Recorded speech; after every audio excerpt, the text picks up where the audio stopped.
इस देश में हर एक से सवाल पूछे जाएंगे, बस सत्ता को छोड़ दीजिए तो तमाम लोग खुश रहेंगे। जो सरकार से सवाल करेगा उसके पीछे हाथ धो के पड़ जाएंगे। मामला बने या ना बने, बेवजह फिजूल में परेशान करने के लिए तमाम वो जतन किए जाएंगे कि आखिरकार वो व्यक्ति परेशान होके अपनी उस मुहिम को, अपने उस सवाल को ही छोड़ दे।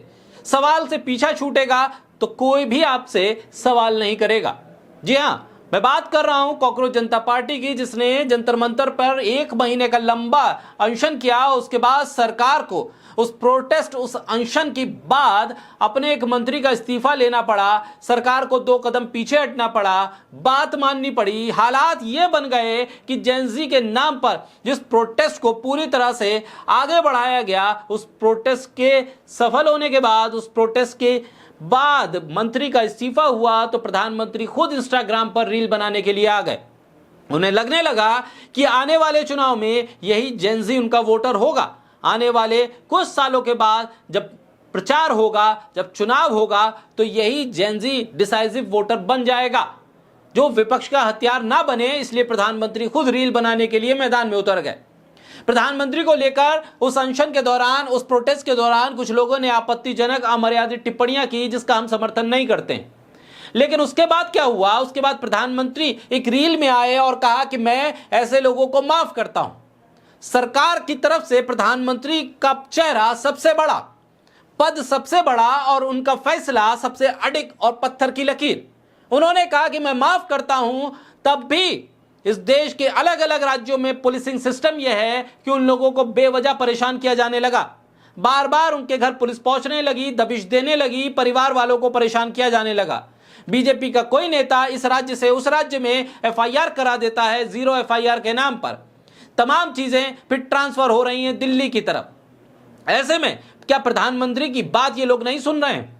अब हुआ क्या है? अब नया मामला क्या है जिसको लेकर मैं आपके सामने आया हूं? नया मामला यह है कि अब किसी बीजेपी के कार्यकर्ता ने या समर्थक ने एक आरटीआई लगा दी है अभिजीत दीप के, जो फाउंडर हैं कॉकरोच जनता पार्टी के, उनकी एजुकेशन को लेकर कि भाई वो बोस्टन यूनिवर्सिटी में पढ़ने कैसे चले गए, उनकी आमदनी कितनी है, उनके परिवार की आमदनी कितनी है, वहां कैसे पढ़ रहे हैं, विदेश में जाकर क्या कुछ कर रहे हैं, वो खर्चा कौन उठा रहा है, कैसे उनके पास फंडिंग आ रही है। किसी ने बुलाया तो नहीं था, किसी ने पैसा तो नहीं दिया था। उनके पिता का लेखा जोखा निकाला जा रहा है कि क्या काम करते थे, कैसे इनकम आई, अपने बेटे को इतनी बड़ी भारी भरकम फीस वाले विदेश की यूनिवर्सिटी में कैसे भेज दिया। ये तमाम सवाल उठने लगे। अब इसके बाद हुआ क्या? इसके बाद हुआ वही जो बीजेपी नहीं चाहती है। बीजेपी नहीं चाहती है कि प्रधानमंत्री की डिग्री फिर सवालों के घेरे में आए। बीजेपी नहीं चाहती है कि प्रधानमंत्री की डिग्री पर सवाल होने लगे। बीजेपी नहीं चाहती है कि प्रधानमंत्री की डिग्री को लेकर लोग पूछें कि असली है कि नकली है, कि है तो कहां है।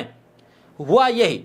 एक आरटीआई के बाद अभिजीत दीपके ने बताया कि भाई कुछ लोग जानना चाहते हैं कि मेरी एजुकेशन का पैसा कहां से आ रहा है, कहां से फंडिंग आ रही है, मेरे पिता की इनकम क्या है, सोर्स क्या है। तो उन्होंने कहा कि मैं बताने के लिए तैयार हूं, मैं बताने के लिए तैयार हूं कि मेरी स्कॉलरशिप कहां से आ रही है, कहां से मैंने स्कॉलरशिप के ली है, कहां से मैंने एजुकेशन लोन लिया है, उसकी किस्तें कैसे भर रहा हूं, कितनी भर गई हैं, कितनी नहीं भर गई हैं। बोले मैं सारे कागजात आपको दिखा दूंगा, आप बिल्कुल सेटिस्फाई हो जाएं, लेकिन उससे पहले आपको अपने मुखिया की डिग्री दिखानी होगी। अब इतना बड़ा सवाल अभिजीत दीपके ने जो कर दिया, उस सवाल की पहुंच, उस सवाल की चोट कहां तक जाएगी, शायद आरटीआई या जानकारी हासिल करने वाले उस शख्स को नहीं होगी। आप बस नंबर बढ़ाने के लिए आरटीआई, तमाम जानकारी वाली तमाम फॉर्मेलिटीज करते रहिए, और जो सवाल खड़े होंगे उसके बाद शायद आपको उसका एहसास नहीं था, और अब वो सवाल बनकर बीजेपी के सामने आ रहा है।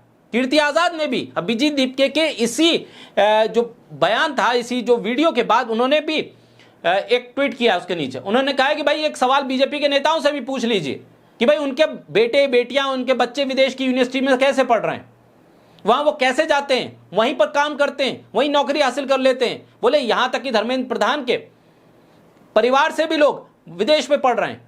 बहुत से बीजेपी के नेता प्रवक्ता ऐसे हैं कि उन्होंने अपने बच्चों को वहां की नागरिकता तक दिलवा दी है, वहां पर वो नौकरी भी कर रहे हैं, कमाई भी कर रहे हैं।